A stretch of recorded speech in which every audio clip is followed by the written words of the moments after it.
Imagine, if you will, that you're walking down the streets of Athens 24 centuries ago, give or take. You might meet this guy, Zeno of Citium. He was a merchant, a Phoenician merchant. He was doing very well until a shipwreck destroyed everything, and he lost everything he had. So he made it to Athens, and what did he do? One of the first things he did was to walk into a bookshop and started reading books. He read Xenophon's Memorabilia, which is a book about Socrates. And he was so intrigued that he turned to the bookseller and says, "Where can I find me one of these people, one of these philosophers, folks?" And the bookseller turned around and said, "Well, there's one right over there, walking by." Because that was Athens at the time. Philosophers were just walking by. The guy walking by was Crates, a Cynic philosopher, and Zeno became his student. Eventually, he went on to study with a number of other the major philosophers in Athens. And then he established his own school, which became known as Stoicism because they started meeting in the store, in the open market. Unlike the other schools, where you had to go to a specific place, Plato's Academy or Aristotle's Lyceum, the Stoics wanted to be in the middle of people. They wanted to talk to people about their life and how to make it better. Stoicism became one of the major philosophies of antiquity. It spread through the Hellenistic world first, and then to the Roman Republic, and then Roman Empire. It produced some of the major thinkers of the time. Seneca, who was a senator, a playwright, he influenced Shakespeare, and the unfortunate advisor to the Emperor Nero. That didn't end up well for Seneca. Marcus Aurelius, one of the few king philosophers of all of history, who wrote the Meditations, his own personal diary, which is now read by millions of people around the world. Now, unusually for ancient philosophy, Stoicism attracted a number of women. A lot of Roman matrons used to organize convivia, which were sort of get-togethers with their friends, to talk about Stoicism. But many of them also lived the philosophy. One of them, the most famous ones, was Portia Catonis, who happened to be both the daughter of Cato the Younger, who was an arch-enemy of Julius Caesar, as well as the wife of Brutus, one of the co-conspirators against Caesar. So she had a lot to deal with in her life, and she approached it in a Stoic fashion.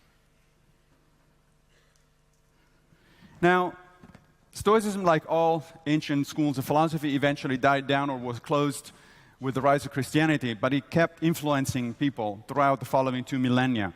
The reason many people today are actually familiar with some of the Stoic ideas is because they influenced Christianity, beginning with Paul of Tarsus, arguably the founder of Christianity, and continuing with Thomas Aquinas, the most influential theologian of the Middle Ages, and then into more modern times with René Descartes, arguably one of the most important philosophers, modern philosophers, and Baruch Spinoza, whose ethics was in fact based mostly on Stoicism.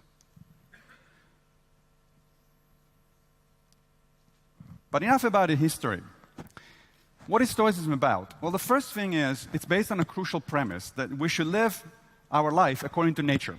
Now, before you go and run into the forest naked to hug trees, that's not what it is about. The Stoics thought that we should take seriously human nature. And human nature fundamentally consists of two things, two aspects. One, we're highly social animals.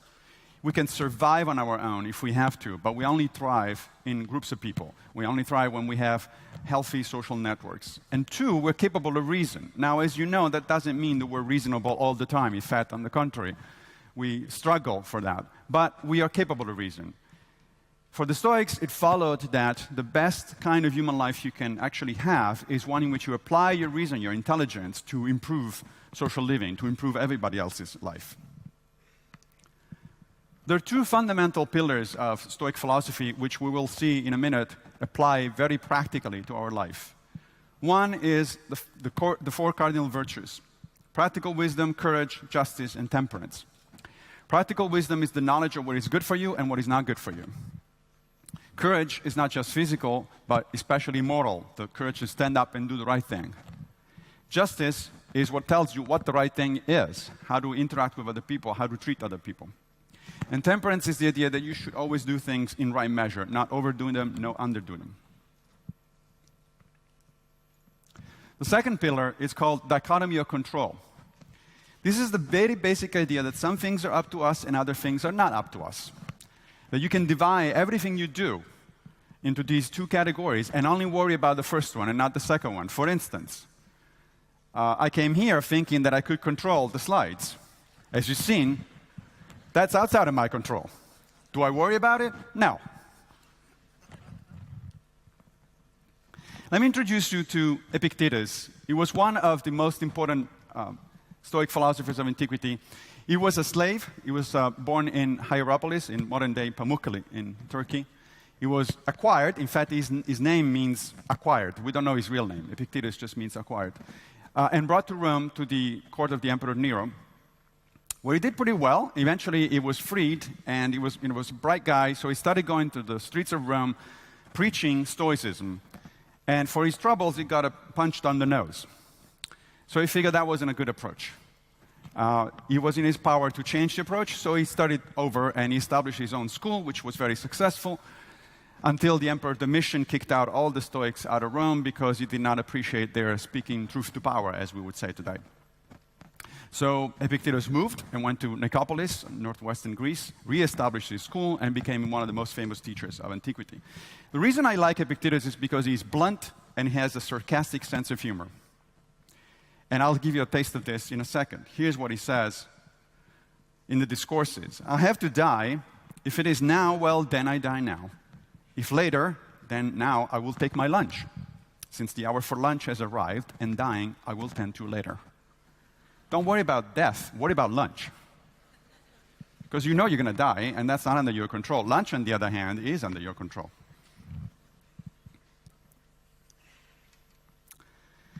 Now, I told you about the dichotomy of control being one of the two fundamental pillars of Stoicism. Here's how Epictetus himself explains it. He says, some things are within our power, while others are not. Within our power are opinion, motivation, desire, and in a word, whatever is of our own doing. Not within our power are our body, our property, reputation, and in a word, whatever is not of our own doing. And now, if you stop for a second and think about it, it's like, that is weird. He's saying that my body, my property, my reputation are not in our power. What do you mean? I can decide to go to the gym and eat healthy. Of course my body is under my power. Unless a virus strikes you down. Unless you have an accident, you break your leg. The idea is that you can do things, you can make decisions about your health, your reputation, etc., but ultimately you don't control the outcome. So what does that mean in practice? It means that we should try to walk through life by internalizing our goals, not worry about the outcomes, because those are outside of our control, but worry about our intentions and our efforts, because those are very much under our control. One of the beautiful metaphors that the Stoics introduced was that of an archer. Imagine that you're trying to hit a target. What is under your control? Well, the practice of archery, you can practice for hours and hours and hours. You can choose the best bows and arrows that are available to you. You can take care of those bows and arrows. You can focus up until the second in which you let the arrow go. But after that, things are completely outside of your control. A gust of wind can ruin your best shot. The target may move, especially if he's an enemy soldier, and you missed. So what do? According to Cicero, the actual hitting of the mark would be to be chosen, but not to be desired. So you do not attach your own self-esteem to the outcome. You only attach it to what's under your control, to your attempt. In practice, in today's life, these can change the way you look at pretty much everything. Let me give you a couple of examples. Let's say you're up for a promotion for your job. Now, the normal thing to do would be to worry about whether you're going to get the promotion or not. According to the Stoics, that's the wrong way to look at it, because the promotion itself is outside of your control. Your boss might have gotten up in the morning on the wrong side of the bed, and he's upset, and he's got something else on his mind, and he's just not going to, the interview is not going to go well.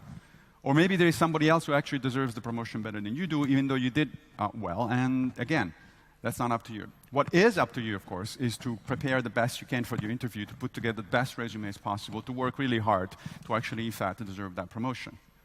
That's the locus of your control. That's where you should focus your efforts. Or think in terms of relationships. You know, everybody wants to be loved. But that's not up to us.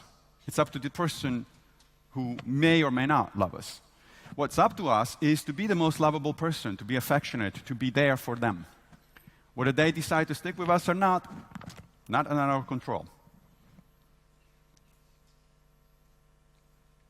So if you take this seriously, Epictetus says, you will in fact have a happy life because a great part of happiness lies in the serenity, into the idea that you always walk through life by knowing that you've done your best and that nothing else could be done on top of that. So he says, if you have the right idea about what really belongs to you and what does not, in other words, what you do control and what you don't control, you will never be subject to force or hindrance, you will never blame or criticize anyone, and everything you do will be done willingly. And this would be a significantly better world than the one in which everybody goes around blaming other people for what they don't have control over. Now, my colleague Brian Johnson at Fordham University explained the Epictetus' approach as a type of role ethics. The idea is that we all play a variety of roles in life, and that a happy life consists in balancing these roles as best as we can. There are, in fact, fundamentally three kinds of roles. First, our basic role as a human being. We're all members of the human polis. The Stoics were the ones that introduced the term cosmopolitan, literally meaning a citizen of the universal polis. We're all human beings, we're all in the same place, and we have to take care of the same place. Then there are roles that are given to us by circumstances. You could be, somebody's son or daughter. That wasn't your choice, it just happened. And then there are roles that we choose depending on the circumstances. Our career, being a mother or a father, things like that. These three sets of roles are related in the following way. Your basic role as a human being trumps everything else. Everything you do, you should ask for yourself first, is this good for humanity? If it isn't, don't do it. It's a simple test. You will end up doing much less, by the way, if you follow this. So it saves your energy. And then the rest, you simply balance things out. These roles come with trade-offs. Yes, you want to be the best mother or father and son or daughter and colleague and friend and so on and so forth, but there are trade-offs. And a lot of what Stoic philosophy tells you about or teaches you about is how to balance these things. How do you play these roles? Well, the most important thing is you play them with integrity. What does that mean? Well, Epictetus again explains. You are the one that knows yourself, of how much you're worth to yourself and for how much you're selling yourself. Consider at what price you sell your integrity, but please, for God's sake, don't sell it cheap. What that means is that the goal here is not to reach perfection, whatever that means. It's just to be the best you can. Don't compromise, don't sell yourself cheap, because you only have yourself to sell. That's it. Once you sold yourself, then there is nothing else left. The idea is to be not perfect, but just better than you were yesterday. One little step at a time. Now let me give you a couple of examples. Epictetus talks about a father who is very distraught because his daughter is sick, and he just can't take it. He leaves the house and leaves his wife to deal with the daughter. And Epictetus says, wait a minute, do you think you were right to have acted that way? The father thinks about it for a minute and says, well, I was behaving naturally. I was distraught. I couldn't help it. Well, that brings up the distinction between what is natural to us, our feelings. You don't control your feelings. If you're distraught because your daughter is sick, there's nothing you can do or should do, probably, about it. But that's different from the ethical duty that you have toward your daughter. You are her father. You're supposed to stay there, even though it does cost you in terms of emotional energy. So the two virtues that come into play here are courage, to actually do the right thing, to stay with the daughter, and justice, that is, do the just thing, the correct thing for your daughter. We also have to, as I said before, balance different social roles. And this has to do with two other virtues, the practical wisdom, the idea of knowing the difference between what is good for you and what is not good for you, and temperance, the idea that you can balance things by putting the right amount of energy into everything you do. Epictetus explains it this way. Reflect on the other social roles you play. If you're young, what does it mean to be young? If you're old, what does age imply? If you're a father, what does fatherhood entail? Each of our titles suggests the acts appropriate to it. Imagine that you are an actor, you're playing a role. Now, the role is not completely determined. You can play the role of a mother, for instance, in many different ways. You don't have to play it in the way in which society at large tells you to play. You just have to play in the way you think it's the right way to play it. But still, you're a mother or a father, so you have certain duties. The way you cash out these duties, the way you actually exercise those duties is up to you.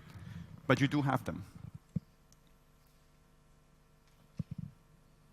Now, how do we learn to play well our roles in life? There's many ways. The Stoics were famous for a number of exercises, practical exercises about this thing. But fundamentally, one of the best ways to go is to simply imagine people that actually do well, people that are your role models, people that you can see and use as a pattern after which you change your own life. The ancients used people that they knew, people that they heard about, or even imaginary people. One of their favorite role models was Cato the Younger. I mentioned him earlier. He was the father of Portia Catullus. He had such a level of integrity that when people in Rome did something wrong, they made a mistake, they didn't hold up to expectations, they would say, well, not everybody can be a Cato. It was used as an excuse. It's like, nobody can be that good.